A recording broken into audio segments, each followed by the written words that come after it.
का रुक्मिणी के साथ सुंदर विवाह हुआ। इधर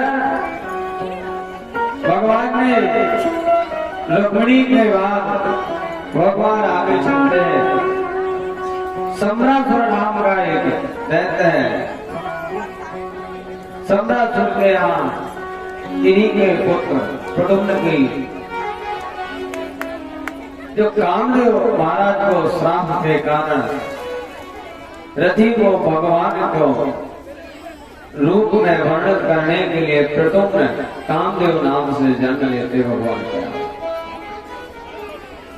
इन्हीं कामदेव से विवाह रथी में यागा होता है। देश भौमासुर के यहाँ 16,100 कन्या बंधन में पड़ी हुई है।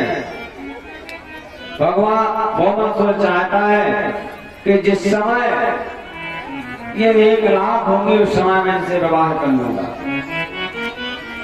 सभी बैठकर के भगवान की स्तुति करते हैं, प्रभु मेरे प्राणों की रक्षा करो। इधर भगवान उनके आत्मभाव को श्रवण करते हैं। इधर भगवान को कलंक लग जाता है सत्राजित के कारण। भगवान अपनी अप्रीति समझ करके समाज के लोगों को साथ में लिया और प्रसन्न की खोज में निकल पड़ते हैं।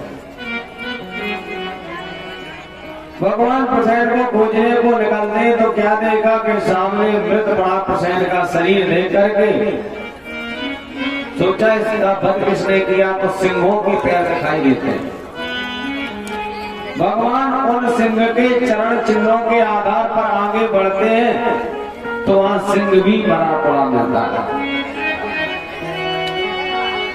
सिंह के पास भगवान को ऋष जामंत के पैरों के चिन्ह दिखाई देते हैं।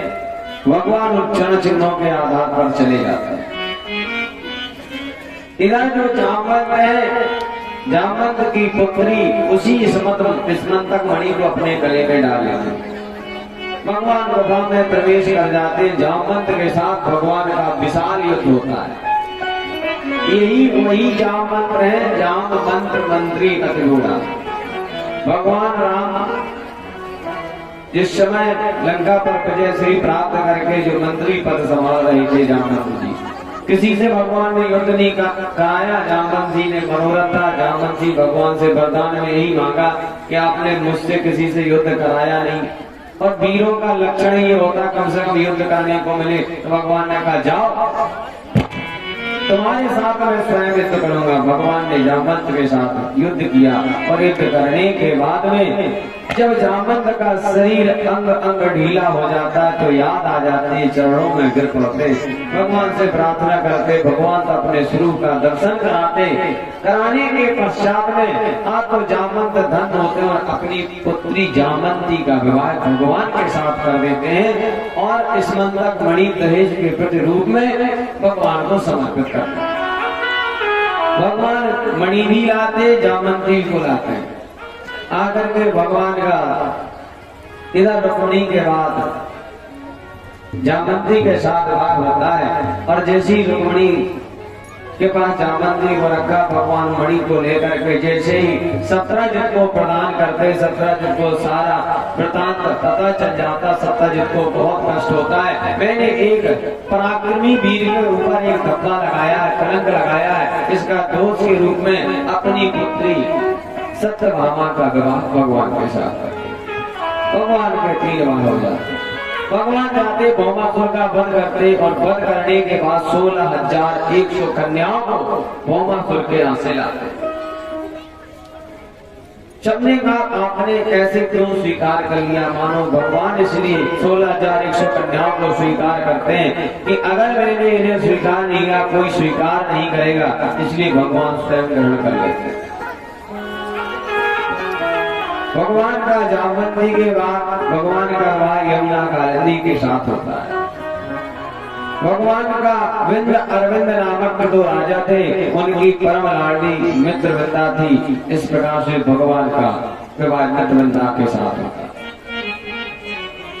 नग्नजित नाम के राजा थे, उनके यहाँ ऐसा 7 बैल थे, उसमें एक शर्त थी कि 7 बैलों को जो एक साथ नाथ डाल देगा उसके साथ मैं अपनी कन्या का विवाह कर दूंगा।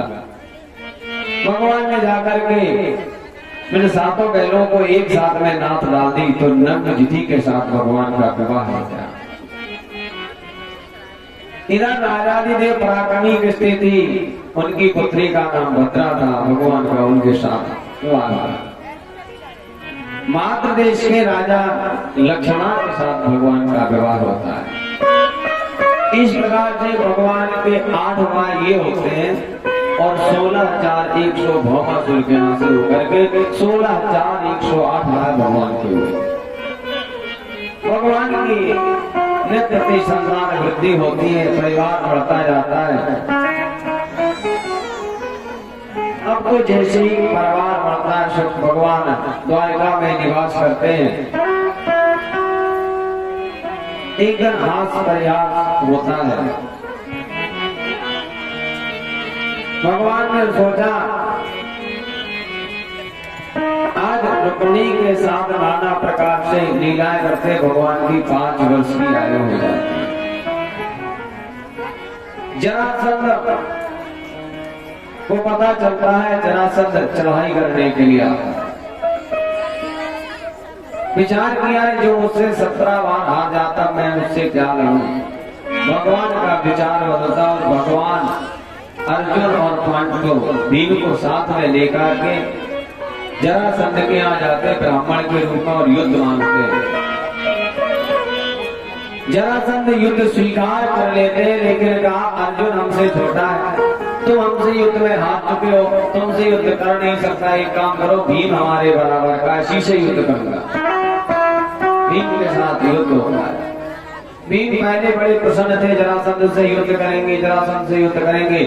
जब जरासंध ने कई बार मरने के बाद जीवित हो जाता है, जैसे ही जरासंध को उठा के पटकते प्राण जीवित होते, बीच में भगवान ने आदेश किया, अरे इसका नाम जरा से उत्पन्न से वरदान है कि अगर बीच से भी कोई फाड़ देगा तो गिर जाएगा।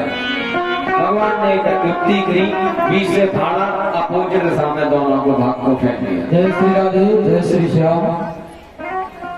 समस्त ग्रामवासी, बाहर से आए हुए सभी भक्तजन, सभी से मेरा निवेदन है कि कल यहाँ पर भंडारा होगा। देखिए आज भगवान का विवाह हुआ, विवाह के बाद पंगत भी होती है, वो पंगत कल है। तो जहाँ तक मेरी आवाज पहुँच रही हो, जो भी श्रद्धालु भक्तजन बाहर से आए हैं उन सबसे निवेदन है कि अपने अपने गांव में जाकर के कह देना कल यहाँ पर यज्ञ का विशाल भंडारा होगा। तो जो भी जा रहे हैं पहले तो आरती प्रसाद लेकर के ही जाना चाहिए। आज विराम की कथा है, पूज्य महाराज जी के द्वारा भी कथा होनी है, सुदामा चरित्र की कथा भी बाकी है। तो अभी आप लोग बिना आरती और प्रसाद के न जाए, आज की कथा श्रवण करके ही जाए। कल विशेष ध्यान रखें कि कल भंडारा है, तो भंडारा में सबको सम्मिलित होना है। सभी ग्रामवासी जहाँ जहाँ से जो लोग आए हैं अपने अपने गांव में जाकर के कह देना धुआं बंधन होता है। कोई राम भगवान की जैसे भी विषय युद्ध होता है वो साथ फेंक देते, जरासंध का प्राण हो जाता। इस प्रकार से जरासंध का वध हुआ। भगवान सुंदर से लीला करते हुए सुखदेव जी कहते हैं, राजा परीक्षित भगवान ने सुंदर सी लीलाएं की, लेकिन भगवान के परम लाडले परम मित्र कि कृष्णास्यासीत सखा कश्चित् ब्राह्मणो ब्रह्मवित्तमा विरक्त इंद्रियार्थेषु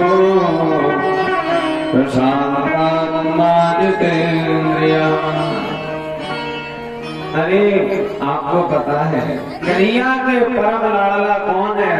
हृदय से प्रेम करने वाला अगर कोई व्यक्ति है तो हमारे सुदामा जी हैं।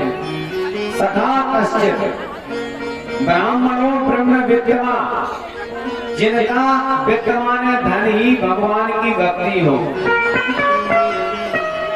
फिर इंद्रियातेषु, और इंद्रिया के बस में वो नहीं, उनके बस में इंद्रियां ऐसे ब्रह्म। प्रशांतात्मा जितेंद्रिया, आत्मा में परमात्मा जिनके रमण करते हो ऐसे ब्राह्मण देवता। जितेंद्रिया, जिन्होंने सभी इंद्रियों को जीत लिया हो। कि और को धन चाहिए। हमारे ब्राह्मण देवता ऐसे हैं कि इन्हें कोई कामना नहीं, कुछ नहीं मांगते श्रावण। परिवार की स्थिति चल है, घर में खाने पीने को कुछ नहीं रहता। ऐसी सुदामा की दयनीय अवस्था को भगवान के जो परम लाडले परम मित्र उनकी ये दशा है। सुदामा जी नितांत हैं। 4 पुत्र सुदामा को, चारों पुत्रों की शुश्रूषा सेवा व्यवस्था करने में सुदामा को बहुत तकलीफ होती है। उनकी पत्नी है, नाम है सुशीला। शीलस्य गुणस्य अधिकस्य, जो सारे गुणों की खान अधिकता हो वो सारी सुशीला में विद्यमान है, ऐसी उनकी पत्नी है। सुदामा मांगते कुछ नहीं कि अर्थ धर्म न काम रुचि गति न चो निर्वाण। इनका हृदय कभी यही नहीं कहता कि मुझे कुछ चाहिए। न पारमिष्टम न महेंद्रदिष्टम न सार्वभौमम न सदाधिपत्यम न योगी सिद्धिर पुनर्भवम मय्यार्पितो पिता। माने इन्हें कुछ नहीं चाहिए, न सार न रसा, कुछ नहीं, धन वैभव संपत्ति, केवल परमात्मा भजन करते हैं। तो आप समझ लो, जब ज्यादा भगवान का भजन करो तो दशा सुदामा की है दीन दशा।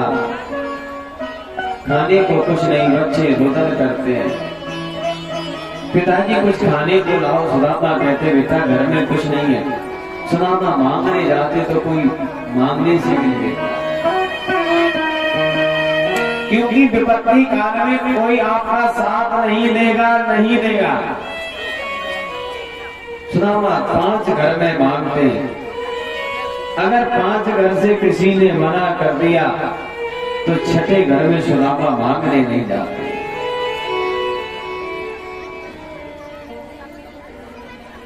पांच घर में लोग मना करते, सुदामा घर में कुछ बनता नहीं, को खाता नहीं। अरे काठी में बांधे नहीं, मांगत में सब चाय। पीछे पीछे हरि फिरे, भूखे ना रह जाए। सुदामा कुछ मांगते नहीं है, सुदामा कुछ भी एकत्रित नहीं करते। सुदामा हमेशा ये चाहते, अरे प्रभु मैं क्या मांगू। 5 दरवाजे पर सिर्फ खाने के लिए अन्न मांग लेते हैं। सुदामा की हालत है कि एक मास द्विपाक में 2 एकादशी हो, सो प्रभु दीन दयाल में नित्य एकादशी होए। अरे एक पक्ष में एक और एक माह में 2 एकादशी होती है, लेकिन सुदामा के घर में नित्य एकादशी, कभी भी एकादशी हो सकती है। जिस दिन कोई नहीं देता सुदामा करे एकादशी। बालक तड़पते हैं, रोदन करते, पिताजी मेरी अन्न की व्यवस्था कर दो। मीठे मीठे अपने पुत्रों को कहते, बेटा तुम्हें पता है कि बड़े एक चटसार क्यों तुम क्यों वार कहा। अरे बेटा मैं एक संग पढ़ा हूं, हमारा जो मित्र है वो कृष्ण है, द्वारकाधीश है, जगत गुरु है, राजा है, नाना प्रकार से सुनाते हैं। जैसे का पुत्र कहते, पिताजी अगर ऐसा आपका मित्र है तो किस काम का वो मित्र है। सुदामा कहते तुम्हें पता नहीं बेटा कि भक्ति करे धन फल चढ़े, ताको बनिया जान, लेत जो तौल के लावही पे परमान। अरे बेटा हम ब्राह्मण है, भक्ति करते हैं, कोई इसका मोल नहीं दे सकता। और अगर मैंने मूल के कारण अगर ये भक्ति की तो मैंने भक्ति नहीं की है। भक्ति करें और फल है। एक दिन सुशीला कहती, स्वामी मैं तुमसे कहती हूँ एक बार चले तो जाओ। एक बार मैंने सुना है तुम्हारे जो मित्र है बहुत दयालु है, बहुत कृपालु है, हमारी विशेष इच्छा है प्रभु एक बार दर्शन करके आओ। जैसे ही कहा, सुशीला बहुत समझाती है लेकिन सुदामा नहीं मानते। अरे देवी तुम ये क्या कह रही हो, मैं किसी कामना से कृष्ण के आ जाऊंगा, अरे मेरा शरीर चला जाए, लेकिन मैं मित्र के घर किसी कामना से स्वार्थ से जाऊं, मैं नहीं जाऊंगा। कि शिक्षक हो सिगरे जग को ताको अब देती हो शिक्षा, जो तप के तरलोक सुधारत, संपत्ति की तिनके नहीं इच्छा। देवी जो सारे समाज सृष्टि को शिक्षा देता है कि स्वार्थ से किसी से व्यवहार मत करो। अरे देवी पर उपकार कुशल बहुत तेरे। अरे मैं ब्राह्मण हूँ, जो तप के त्रिलोक सुधारक, मैंने तपस्या इसलिए नहीं की कि धन वैभव संपत्ति मिल जाए, मैं इसलिए नहीं जाऊंगा। कहो सुदामा बाम सुनो, वृथा और सब भोग, सत्य भजन भगवान को, धर्म सहित जप जोग। देवी वृथा ये सब भोग वृथा है, केवल सत्य तो हरि का भजन है। बहुत समझाते हैं लेकिन हमारी मैया नहीं मानती। मैया कहती स्वामी चले जाओ। सुशीला कहती है प्रभु तो पैर पकड़ के प्राणपति से प्राण प्रिया है बोली, तो पैर पकड़ के प्राणपति से स्वामी मेरी बात मान लो, इसकी मैं रोज देखती हूँ।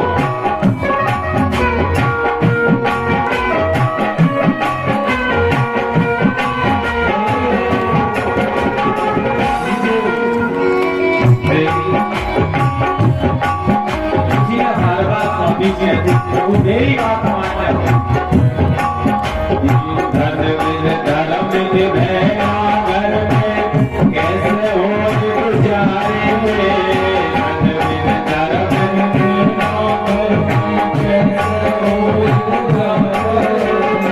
भीतर से चूल्हे ऊपर है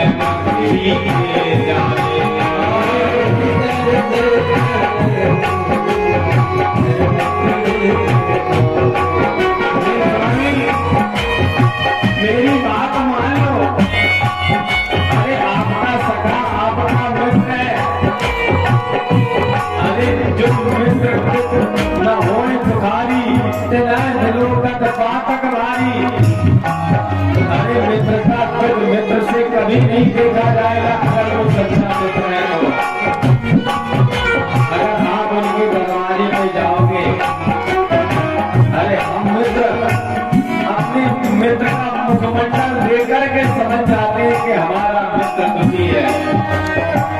किया कन्हैया तुम्हें दे करके नहीं जान पाया। इसी नहीं दुआ कहते चले जाओ तो पैर पकड़ के प्राण कपी से प्राण दिया है वो।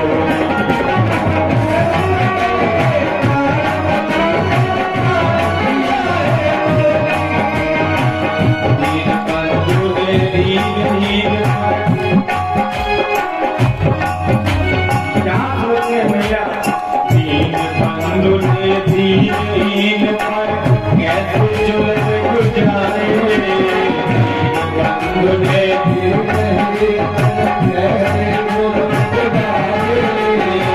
पाले पाले प्राण प्याले पाले कठिन सजाए। पाले पाले प्राण प्याले पाले कठिन सजाए।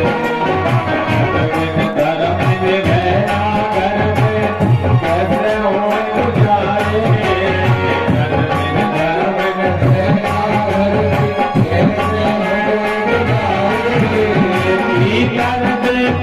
चूल्हे ऊपर मुखरी के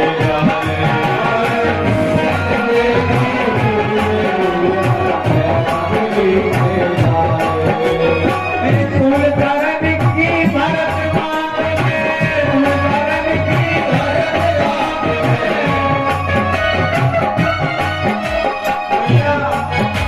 करती है मान में लगाने को सिंदूर तक नहीं है। धूलधारन की भारत मांग में जुगन स्वरूरी पैर पकड़ के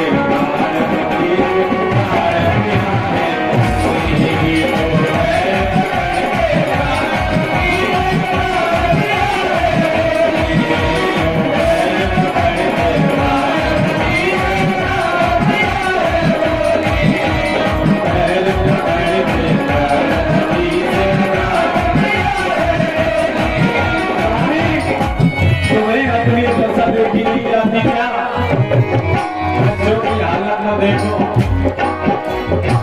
उसी समय एक फलवाली गांव में फल बेचने के लिए आती है। अपनी कोई मौत से फल लिए नहीं आवाज लगाती कोई फल ले लो। जैसे सदावा जी के दरवाजे पर आते हैं बच्चे फलवाली की आवाज सुनते हैं और पढ़ते पिताजी फल लेना है माँ जी फल लेना है। सुदामा जी रोकते बच्चे दौड़ते चले जाते अबोध वाला फलवाली के सामने खड़े हो जाते। देवी मुझे ध्यान दोगी क्या? फलवाली ने कहा कुछ लेकर के आए हो। बालकों के हाथों से अश्रु बहने लगे। एक इतना फलवाली में हल्की आवाज लगाई।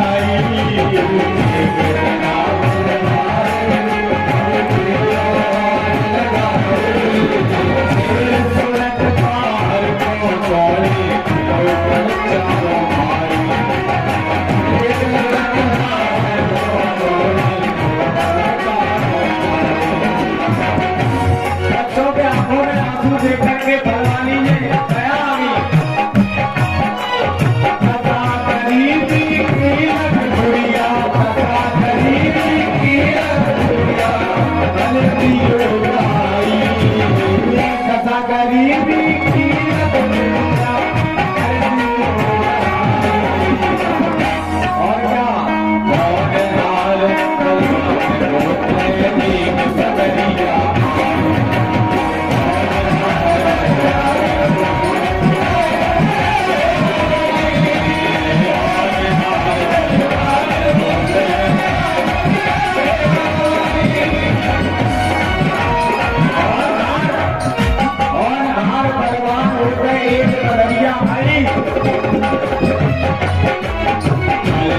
करती भागी बकरिया दल करके भागी बकरिया आने तकदीर टटोली दर्द का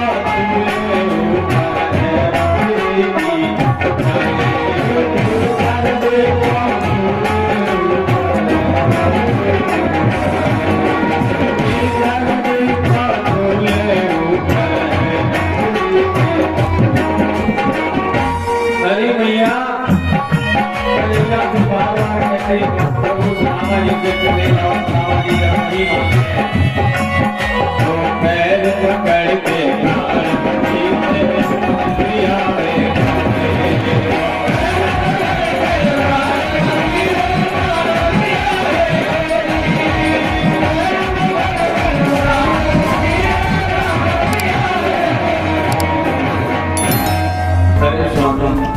आप अपने मित्र के पास चले जाओ। आज सुदामा सुशीला की बात मानकर भगवान के यहाँ चले जाते हैं और जैसे ही भगवान के यहाँ पहुंचते हैं, रास्ते में भगवान बहुत से कौतुक करते हैं। भगवान को जैसी उस पार जाना, द्वारका जाना था, समुद्र किनारे बैठ जाते हैं, कोई मुझे पार कर गई, भगवान नाविक बन के आते हैं और सुदामा को नाव में बिठा करके अपने दरवाजे पर छोड़ जाते हैं। सुदामा के नेत्र खोलते देखते बहुत सुंदर महल है। पूछा किसका है? बोले द्वारकाधीश का है। जैसे बता द्वारकाधीश, सुदामा जी बाहर खड़े हुए जाते हैं और खड़े होकर के द्वार खड़े हैं। सुदामा ने कहा भैया तुम जाओ और जाकर के हमारा एक मित्र है, उस मित्र को कन्हैया हमारा तुम्हारा जो द्वारकाधीश है वो हमारा मित्र है। जैसे ही कहा द्वारपालों के नेत्र सजल हो गए। ऐसा मित्र, अरे जिनके पास पहनने को वस्त्र नहीं, ओढ़ने को नहीं, बिछाने को नहीं, जिनके पास ये भगवान हमारे द्वारकाधीश में क्या मित्र हो सकते थे? और सुदामा ने कहा जा करके बता तो सही। द्वारपाल जाता भगवान से जानती कहता है, अरे प्रभु अपने महल के दरवाजे पर कोई ब्राह्मण आया है, किसी से पगान जगा तन में, प्रभु जाने कोई आए बसो की गावा, धोती फटी सी लटी दुपटी, पायो बाजन को नहीं सामा, कि द्वार खड़ो तुझ दुर्बली का, रहो चक सो बसुधा अभिरामा,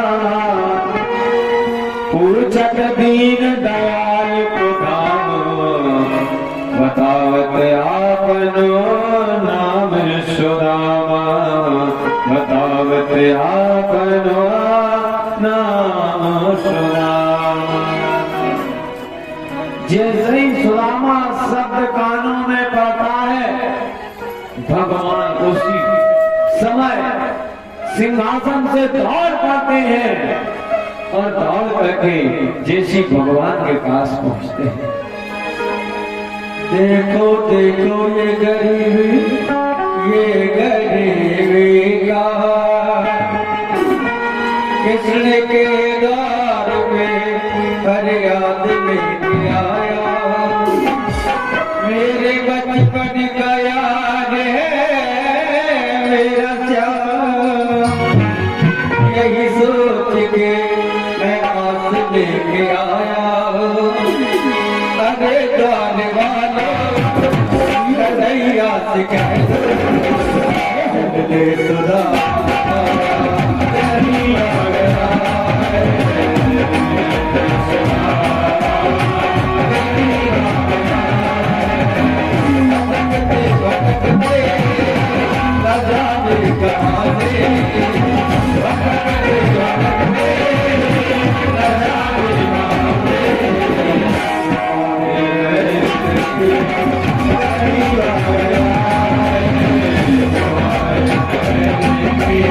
Thank you.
श्री सुदामा को दौड़ा करके भगवान जाते दौड़ करके अपनी गोद में उठा लेते हैं, उठा करके लाते हैं और भगवान अपने मुख से सुदामा के मुख का चुंबन करते हुए मानो भगवान का अश्रुपात होते जाते हैं। जाकर के सिंहासन पर सुदामा को बिठा दिया और बिठाने के पश्चात भगवान सुदामा जी के पैरों को दबाने लगते। भैया तुम इतने दूर से आए हो, तुम्हारे पैर थक गए होंगे, इसलिए मैं सेवा कर देता हूँ। तुरंत रुक्मिणी भैया परात लेकर के आती है, भगवान सुदामा जी का सुंदर सा पूजन करते हैं। देख सुदामा की दीन दशा, करुणा करके करुणा निधि रोए, पानी परात को हाथ छुआ नहीं, नैनन के जल सो बगन होए। आज सुदामा के भगवान देख करके दयनीय दशा, कृष्ण शरीर एक एक हड्डी दिखाई सुदामा की देती है। यज्ञोपवीत के अतिरिक्त कोई वस्त्र सुंदर सा वस्त्र नहीं है। बड़ी शिखा, सुंदर सा मुखमंडल मुरझा करके ये देख करके भगवान कृष्ण का हृदय विदीन हो जाता है। रे मित्र, सुदामा तो अभी तक कहाँ रहे, तुम अभी तक मेरे पास क्यों नहीं आए? और भगवान के चरणों को धोते जाते, अश्रुपात होते जाते। भगवान सुदामा को अश्रु दिखाना नहीं चाहते, मुखमंडल नीचे किए, अश्रु भगवान के चरणों में टपकते जाते हैं। उसी से सुदामा के चरणों को धोते हैं। भगवान आज सुदामा के चरण धो करके सारी विपत्ति नष्ट कर देते हैं। आज भगवान हाथ चरणों में रखकर अपने भाव को सराहते हैं। अरे आज एक ब्राह्मण के मेरे दरवाजे पर ये कथा कि विप्र प्रसादा धरणी धरो, विप्र प्रसादा कमला भरो। अरे इन्हीं विप्रों, इन्हीं ब्राह्मणों के आशीर्वाद से मैं पृथ्वी का भार रखे हूँ। इन्हीं ब्राह्मण के आशीर्वाद से अगर वो ब्राह्मण नहीं जाता कुंडनपुर से पत्रिका लेकर के, तो क्या मेरा लक्ष्मी के साथ विवाह हो सकता था?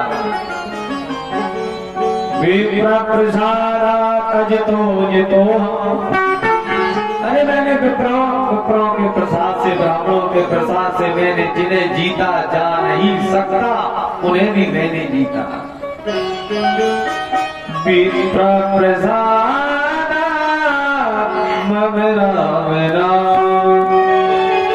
अरे इन्हीं ब्राह्मण अगर गांव-गांव में ये गुणगान हमारे नाम का नहीं करते तो कोई हमारा भजन कीर्तन नहीं करता। मैं हमेशा इनका ऋणी हूँ। हे विप्र देवता, तुम्हारी इच्छाओं को मैं हमेशा पूर्ण करूंगा। आज अपने भाग्य को सराहना करते हैं। सुदामा जी को सिंहासन फैला करके भगवान सुंदर सी शुश्रूषा करते हैं, सेवा करते हैं, पैर दबाते हैं, हाथ परिहास करने लगते। सुदामा ये बताओ कितने दिनों में आए हो, विवाह कर लिया? सुदामा ने कहा पहले तुम बता, तुमने कर लिया? अरे तू तो बहुत पहले से सांसद था, तूने तो कर ही लिया होगा। भगवान ने कहा अरे प्रभु, एक नहीं, ये जितनी दिखा रही ना, ये सब गोपियां हमारी पत्नी है। जैसे ही कहा सुदामा ने कहा चोर लाना। भगवान ने कहा तो आप बताओ आपका विवाह हुआ कि? सुदामा कहने लगते विवाह हो गया। एक पत्नी है जिसका नाम है सुशीला, हमारे 4 पुत्र हैं। भगवान सुदामा से कहते भैया तो ये बताओ आपके 4 पुत्र हैं तो क्या हमारे लिए भाभी ने कुछ भेजा? क्योंकि गुरु मित्र पितु गया, इनके घर जब भी जाना चाहिए तो कुछ ना कुछ हाथ में लेकर के जाना चाहिए। तो आप कुछ लेकर के आए हो। अब सुदामा ने सोचा मैं क्या बताऊं, क्या दूं? क्योंकि सुशीला ने एक छोटी सी पोटली में चावल भर के दिए। अब इतना बड़ा काज घराना, इतना बड़ा सिंहासन, छोटी सी फटी 4-5 प्रकार के जिस पोटली में कपड़े जोड़े हो, 4-5 घर का जिस पोटली में इतने में 4-5 प्रकार के चावल हो, क्या दिखाऊंगा? सुदामा अपनी दयनीयता भगवान को दिखाना नहीं चाहते, लेकिन भगवान पूछना चाहते। जैसी सुदामा के पैर दबाते दबाते भगवान कहने लगे लाओ सुना भैया तुम्हारे हाथ को दबा देता हूँ। सुदामा कहती भैया मुझे हाथों में दर्द नहीं होता। सुदामा चाहते कि ऐसा ना हो, क्योंकि इतने कमजोर है, कोख में उतनी सी पोटली आ जाती। दबाए हाथ। भगवान ने पूछा भैया या हाथ में क्यों तकलीफ है गई? क्या जैसे ही कहा सुदामा कहती भैया नहीं। भगवान ने हाथ पकड़ा और हाथ ऊपर जैसे ही उठाया दम से पोटली गिर पड़ी। अरे भैया, अरे मित्र, अरे सुदामा कि आगे चला गुरमात दिए तुम चाक लिए हमको नहीं दीने। अरे मित्रों, तुम्हारे अंदर ये क्या कमियां आती जा रही है? एक बार यही तुमने किया था जब माता ने चावल दिए थे, वन में हम लोग लकड़ी लेने गए थे, तुमने वो चावल चने खा लिए, मुझे नहीं दिए। उसके कारण तुम्हें आज दिन तक ये तो भोगना पड़ा। और आज भाभी ने मेरे लिए चावल दिए तो वो भी तुम खा लिए। श्याम का मुस्काए सुदामा सो चोरी कर में तुम हो प्रवीण। अरे सुदामा, जब मित्र से छुपा करके कहां जाओगे? दुनिया से अपने दुख छिपा लेना, लेकिन अगर अपना सच्चा मित्र हो तो कभी मत छिपा। आज तुमने मित्र से ये कपट मैत्री पुनः फिर कर दी।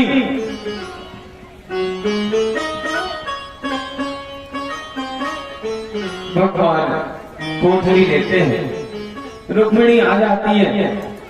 भगवान कोठरी खोलते ही मानो आज सुदामा को सब कुछ देने को तैयार हो जाते हैं। सब अपने हाथ में भगवान लेकर के एक मुट्ठी हरि भर लई दीनी मुख मेरा चवक चवावन करन लगे चतुरानन त्रिपुरा। जैसे मुट्ठी लिए भगवान आज कहते हैं कि जाओ सुदामा एक लोग को तुम्हें सारी संपत्ति दी। काप उठी कमला मन सोचती मोसुकारी को मन आको। तुरंत रुक्मिणी दौड़ करके आपने भगवान का हाथ पकड़ लेती। क्या कर रहे हैं? भगवान दूसरी मुट्ठी दे लेते, तीसरी में पकड़ लिया कि ती मुट्ठी तीसरी भरत ही रुक्मिणी पकड़ी बाण। ऐसी तुम्हें कहा भाई संपत्ति की अनचाह। अरे प्रभु सब कुछ दे दोगे? मानो भगवान ने सुदामा को सब कुछ दे दिया कि जो संपत्ति से वो रावण दीनी जो संपत्ति भगवान शिव जी ने रावण को दी थी, वही मानो संपत्ति आज भगवान कृष्ण ने सुदामा को दी थी। सुदामा बहुत दिन हो जाते, सुदामा ने कहा भैया मुझे चलना चाहिए। जैसे जाने लगते भगवान सुदामा जी, भगवान सुंदर से सुदामा को वस्त्र पहनाते, राजसी सुदामा वस्त्र को लौटा देते। कहा भैया मेरे वही वस्त्र दे दो। कृष्ण ने कहा भैया सुदामा तुम्हें वही पुराने फटे सड़े वस्त्र वापस दे दूं? सुदामा ने कहा हाँ। कन्हैया ने कहा क्यों? सुदामा हाथ जोड़ के कहने लगते, अरे मित्र, इन ये फटे कपड़ों की ही महिमा है कि आपने अपने सिंहासन पे मुझे बिठाया। ये दैनिया निर्मलता का, ये निष्कंचनानाम निर्भय धनम विदु, ये निष्कंचन का ये प्रमाण है कि जिनके काम नहीं, क्रोध नहीं, मोह नहीं, लोभ नहीं, उनके लिए आपका सिंहासन। मानो देखिए भगवान कृष्ण के द्वारकाधीश के दरबारे में जो भी राजा जाता है, सारे राजाओं के लिए अलग अलग सिंहासन बने। राजा अपने सिंहासन पर किसी को नहीं बिठाता, जो राजा आएगा उसके लिए सिंहासन दूसरा होगा। लेकिन सुदामा कहते इन्हीं वस्त्रों की बदौलत आपने अपने सिंहासन पर मुझे बिठाया है, इसलिए मुझे वो वस्त्र दो। वस्त्रों की कीमत। इस प्रकार से सुदामा जैसे अपने गृह के लिए जाते, नाना लीलाएं करते हैं, सुदामा जाकर के अपने महल को पहचान नहीं पाते। अरे भैया ये हमारा घर कहाँ गया? कि सुदामा मरने देखे डरे, सुदामा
देखा, अरे इतना सुंदर ये महल कौन सा गांव है?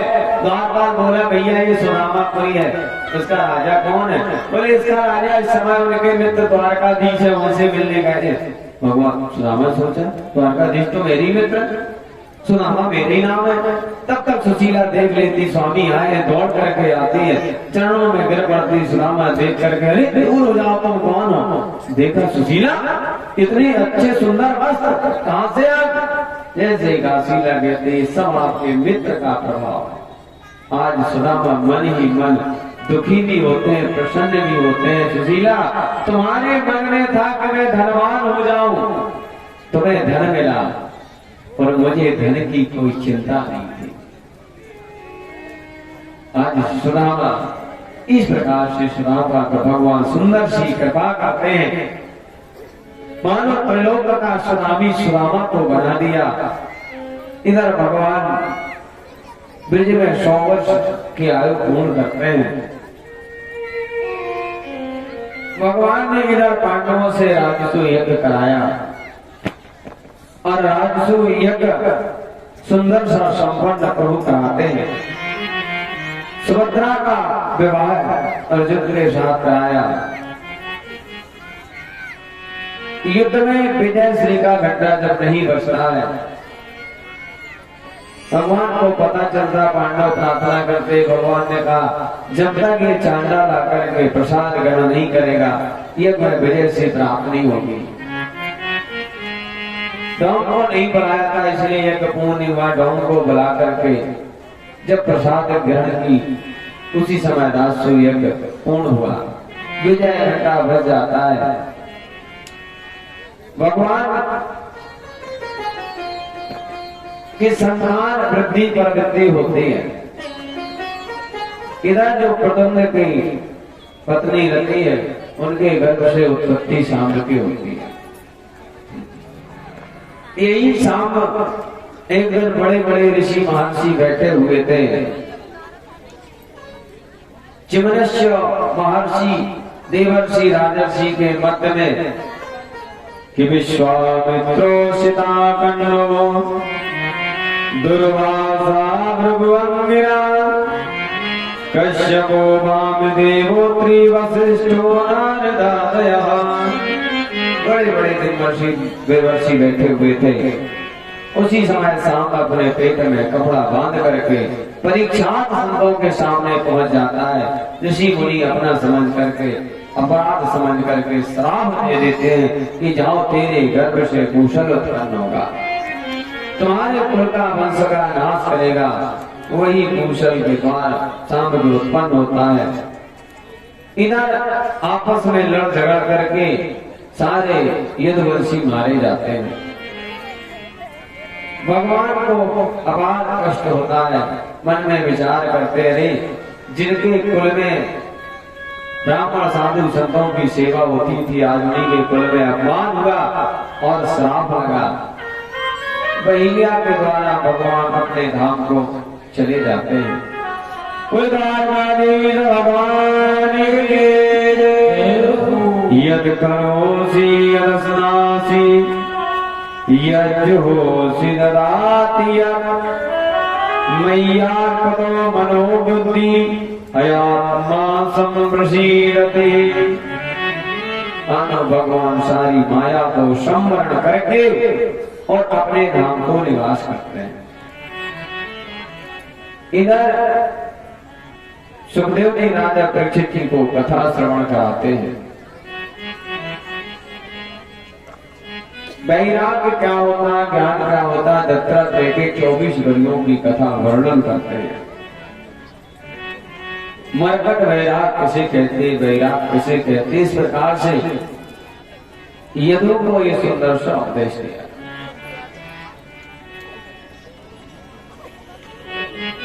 भगवान शांति में गुरु राजन, एक जन यदु महाराज की बैठ यात्रा कैसे होती है, वो सारा चित्र श्रवण कराते हैं।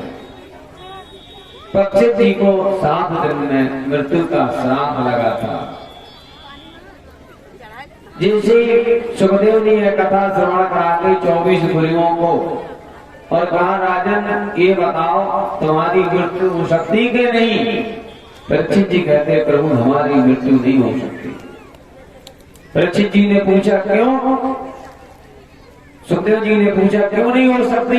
परीक्षित जी कहते क्योंकि मैं शरीर नहीं हूं, मैं आत्मा हूं। नैनम छिन्नरन्ति शास्त्राणि नैनम दहति पावका। इसलिए न तो आत्मा को कोई जला सकता, कोई मार सकता। मानो सुखदेव जी आज समझ जाते कि राजा परीक्षित जी को पूर्ण ज्ञान हो चुका है, इसलिए उसी समय राजा परीक्षित जी वहां से चल सकते हैं। इधर जाने के बाद तक्षक सर्प की सुरक्षा के लिए चारों तरफ से दरवाजे को रोक दिया गया। तक्षक आता है ऋषि कुमारों के फल स्वरूप में फल में बैठ करके, और आकर के जैसे ही राजा परीक्षित जी के सामने संत पहुंचते, राजा के मन में इच्छा हुई कि मैं पुष्प को उठा करके सूंघ लूं। जैसे फल को उठाकर पुष्प को उठा करके सूंघने की इच्छा हुई, उसी में तक्षक बैठा था और तक्षक ने घस लिया। जैसे तक्षक के खाने से राजा परीक्षित जी का शरीर शांत हो गया। अब तो दिव्य रूप राजा परीक्षित का हुआ। इधर जन्मेजय को पता चला, उन्होंने यज्ञ प्रारंभ कर दिया। सृष्टि में जितने भी सर्प दिखाई देते हैं सब कुंडों में डाल करके जुआ कर देते हैं। नारद आदि इत्यादि आकर के जन्मेजय को समझाते हैं, यज्ञ को रुकवाते हैं, और राजा परीक्षित जी को 7 दिन में मोक्ष प्राप्त होता है। आइए हम आपने सुंदर सी कथा श्रवण की। 7 दिवस आप लोगों ने नित्य प्रति अपना समय छोड़ करके भगवान के शुभ कार्य में अपना अमूल्य समय दिया। ये हमारा परम सौभाग्य है। परमात्मा की बड़ी कृपा है कि आज आप सबके सामने भगवान की किंचित मात्र जितनी गुरु परंपराओं से जो शिक्षा मिली आपको दी, अगर उसमें कोई त्रुटियां हैं